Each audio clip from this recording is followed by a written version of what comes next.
Ang mga larawang makikita mo ay mga simbolo lamang. Ngunit ang mga salitang maririnig mo ay ang tunay na kahulugan ayon sa nakasulat sa banal na kasulatan. Naway magbigay liwanag ang mensaheng ito sa ating mga puso sapagkat ang mga araw na ipinahayag ng Panginoon darating.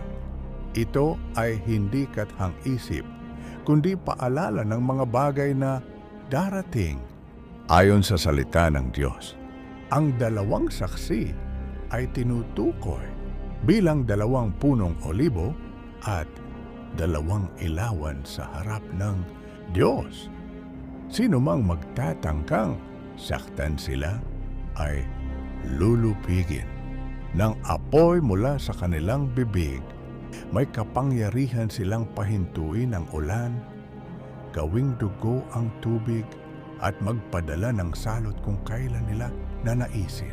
Pagkatapos ng kanilang propesya, lalabas ang isang halimaw mula sa kailaliman. Tatalunin at papatayin sila. Ang kanilang mga bangkay ay ihahagis sa lansangan ng lungsod, tinatawag na Sodom at Ehipto, sa loob ng 3.5 araw.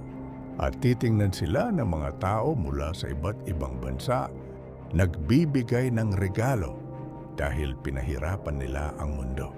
At magdiriwang sa pagkamatay nila. Ngunit pagkatapos ng 3.5 araw, ibinuga ng Diyos ang hininga ng buhay sa kanila at tumayo silang muli na kinilabutan ng lahat ng nakakita. Isang malakas na tinig mula sa langit ang nagsabi, "Umakyat kayo rito."